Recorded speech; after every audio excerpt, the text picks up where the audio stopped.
إن الحمد لله نحمده ونستعينه ونستغفره ونعوذ بالله من شرور أنفسنا ومن سيئات أعمالنا إنه من يهده الله فهو المهتد ومن يضلل فلا هادي له وأشهد أن لا إله إلا الله وحده لا شريك له وأشهد أن محمدا عبد الله ورسوله وصفيه من خلقه وحبيبه. اليوم هو يوم الخميس 12 من شهر مايو عام 2011 في مدينة أوتاوا بكندا، ونحن في مسجد أوتاوا الرئيسي، ومعنا أخ كريم اهتدى إلى الإسلام وهدى الله عز وجل قلبه إلى الإسلام. فتعالوا لنتعرف لماذا أسلم وما الذي استفاده من الإسلام وما هي نصيحته للمسلمين ولغير المسلمين. Dear brothers and sisters, today we are the 12th of May 2011 and we are in the main mosque of Ottawa in Canada, and today we have a good brother. We need to know why did he convert to Islam and which things attract him to be Muslim and which things he benefit from Islam, and we need to listen some advice from him to non-Muslim and Muslim. So let us start with him. Assalamu alaikum. Wa alaikum assalam wa rahmatullah. Can you raise your voice a little bit? Sure thing. What's your name?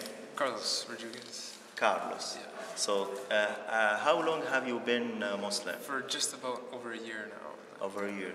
So can you tell me the sheikh who listened to your first shahada? Oh, it was actually you. No? Me? Yeah. Oh, mashallah. Good. So can you tell your brothers and sisters all over the world why did you convert to Islam? Well, basically, I always believed in God, you know. I always had faith, but I guess in my growing up, I never really had a clear understanding of, you know, God and sort of his and religion, really.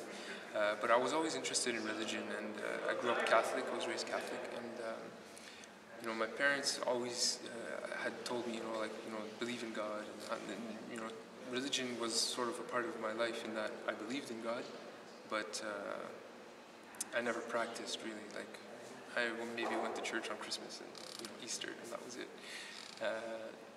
So I was always into religion though, and so when talking with Muslims about Islam, it sort of gave me an idea of this, you know, religion where it's my belief really.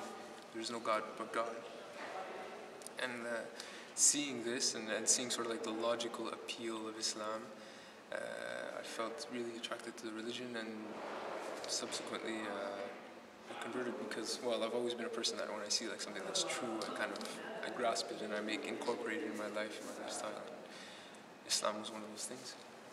So أنا سألته عن اسمه فقال اسمي كارلوس، ثم سألته من أول شيخ نطقت على يديه الشهادة فقال أنا، وهذا يعني شرفه الله لي.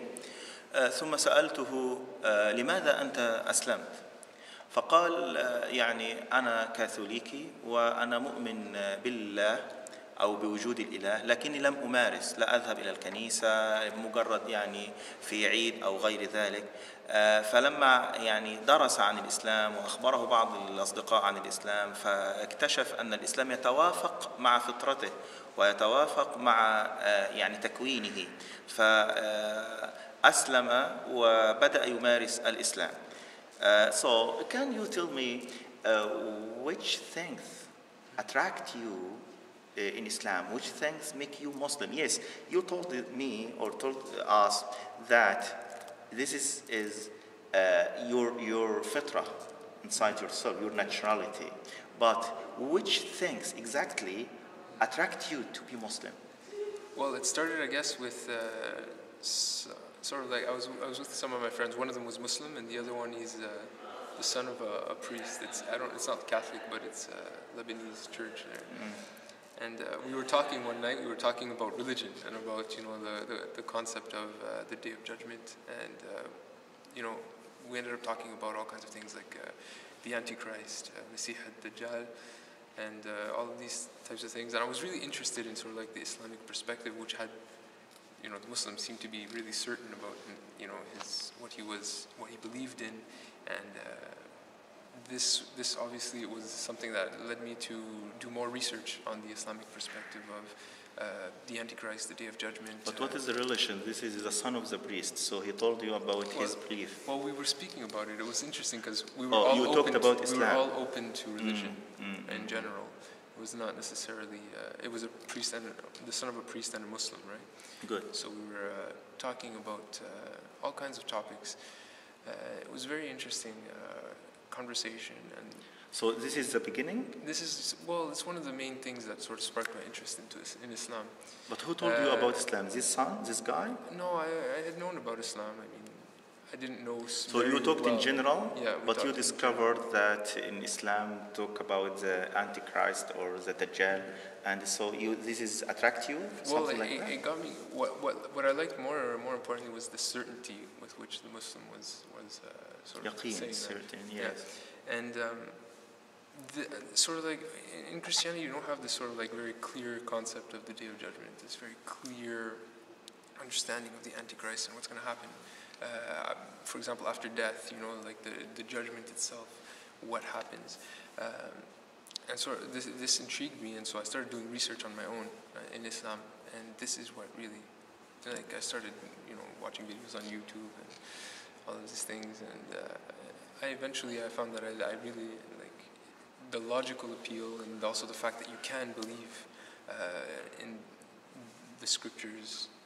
They have been preserved in a way that you don't have this luxury in Christianity. It's more of a historical document, and it's not very historically accurate. Many times I think there's contradictions. In the Quran, it's really special. That's all I can say. The certainty, I think, comes from the certainty of the primary sources, if you will, the clarity and the certainty, yaqeen and الوضوح in Muslims. أنا سألته ما هو بالضبط أو تحديدا الذي جذبك إلى الإسلام؟ فقال إن الذي جذبني إلى الإسلام هو مناقشة دارت بينه وبين ابن لقسيس من لبناني الجنسية، وتكلموا عن الدين بصفة عامة وعن المسيح الدجال. فكان هذا بداية، فقلت هل هذه يعني بداية؟ قال يعني كانت هذا محرك. لكن سألته من الذي أعلمك بالإسلام؟ هذا كان ابن القسيس، يعني هو مسيحي. قال هو يعني نحن نتكلم عن الدين بصفة عامة، فجاء الموضوع عن الإسلام ثم بدأ هو يبحث بنفسه. فالذي أكثر شيء يعني دفعه إلى أن يكون مسلما هو اليقين الذي يكون عند المسلمين، ثم الوضوح في العقيدة وخاصة الإيمان باليوم الآخر.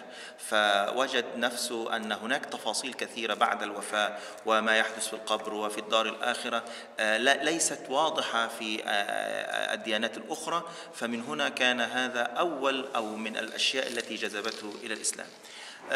Dear brother Carlos, can you tell us which things you benefit from Islam? Now you are Muslim for 1 year, so which things you benefited from Islam? Well, I think the constancy with which you have to embrace Islam. You can't just be Muslim and then I'll pray, this day, and then I'll pray maybe in 2 weeks from now. There's a lot of continuity. It's not just something, a belief that you sort of hold and you don't do anything with. It's something that really you practice, and you put it into practice. You don't just go around doing whatever you want to anymore. And this sort of both giving up and embracing different lifestyles and different things in your life, like it's this continual worship really, and it's something that has really, I think, brought me much closer to God and much. So to learn and to practice, to know and to apply. It's the most important, I think. So can you tell me the second thing? The application and obviously like the spirituality that comes with it. Very right? good. So you feel now feel the Islam, that you feel rest now more than 1 year? Yeah, of course. And also, I mean, there's a bunch of. Can you tell me, describe your feeling when you say Shahada? When Because I said Shahada, some brother or sister sometimes they cry. yeah. Did you cry? I think for me, I was more nervous than anything because of all these people looking. But it's more after when you keep as I prayed, as I started getting better at prayer, as I started doing more ibadat, more worship, more acts of worship. I think that's when you really you start feeling More comfortable. The truth of Islam. You Yes. don't have you can't like you feel it. So now, do you now feel that you have link between your heart and your God? Yes, absolutely, absolutely. Good.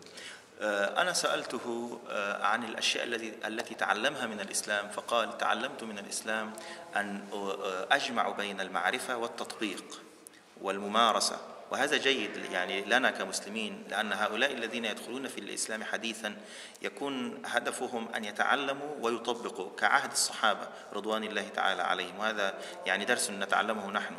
ثم قال سألته ما الشيء الآخر، فقال أنه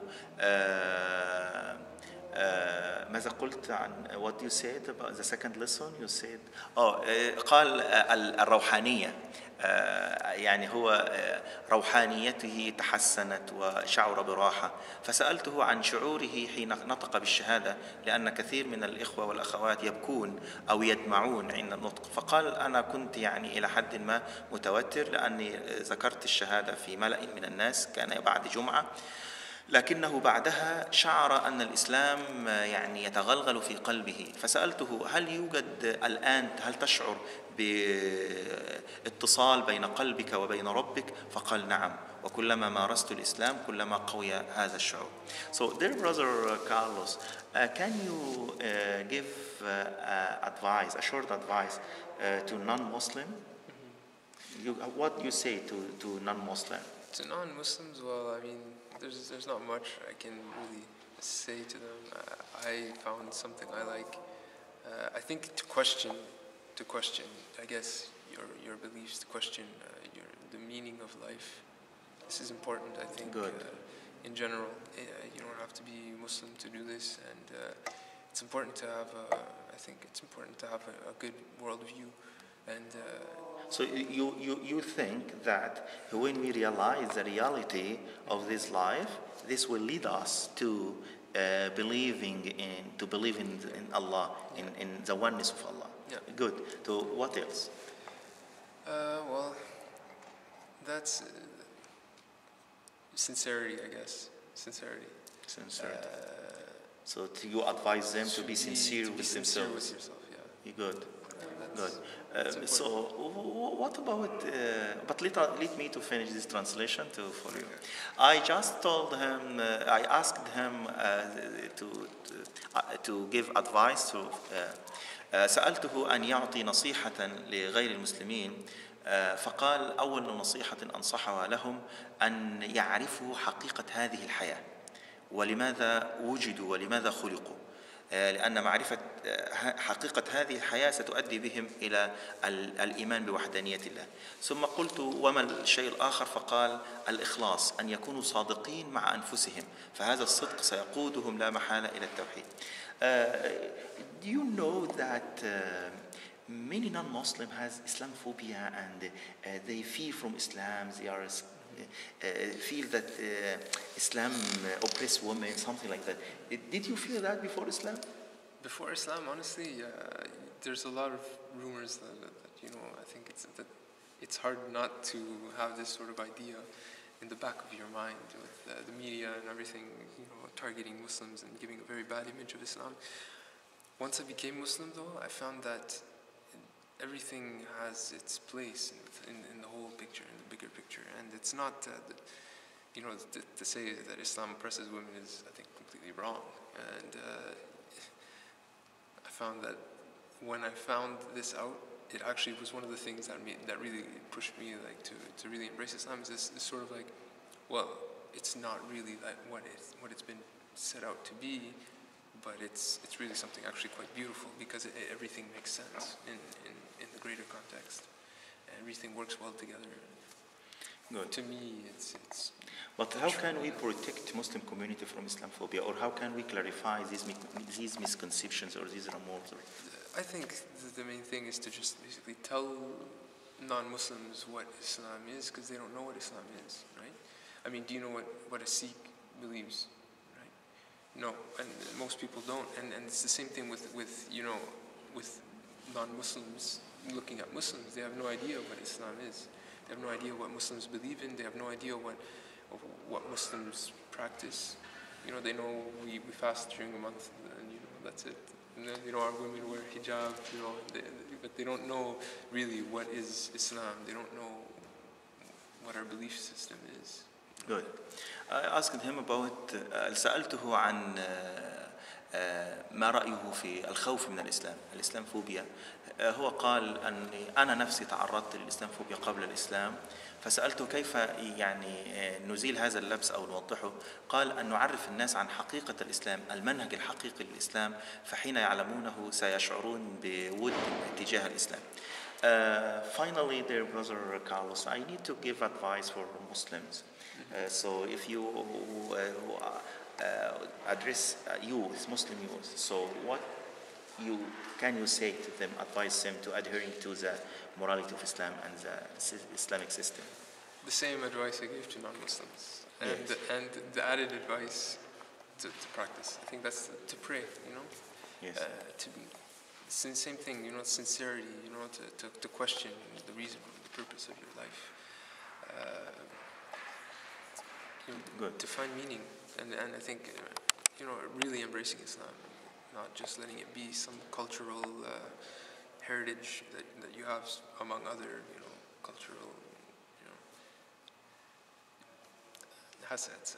It's more than that, and I think that they should. I encourage Muslims to really look into Islam and to find out what it is, because I think a lot of times they realize the value of Islam. The value of Islam, absolutely. Because those people who converted to Islam, who know exactly what is the value of Islam. Yeah. But the problem, the native Muslim, sometimes they neglect. Yeah, they take it for granted. Yes. سألته عن نصيحة للشباب المسلم الذي ولد في الإسلام، فقال نفس النصيحة التي قدمتها لإخواني من غير المسلمين، وهو الإخلاص وأن يعرفوا حقيقة هذه الحياة ومعناها. فدعونا نستمع منه إلى صورة من صور القرآن لنختم بها هذا اللقاء المبارك. Can you recite chapter al-Fatiha or any chapter you memorize? Quran? Chapter? Yes. أعوذ بالله من الشيطان الرجيم. بسم الله الرحمن الرحيم. Raise your voice, please. أرأيت الذي يكذب بالدين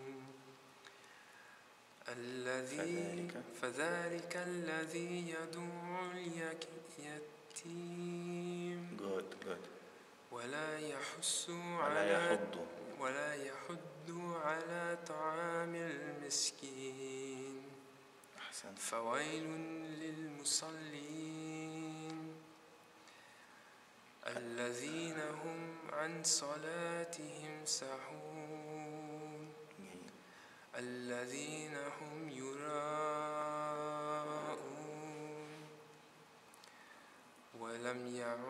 ويمنعون الماعون. فتح الله لك. May Allah increase your knowledge. Dear brothers and sisters, we thank our brother Carlos. We make this interview without any preparation. So we thank him for his time, and we invite all people to know more about Islam and realize the reality of Islam and the value of Islam.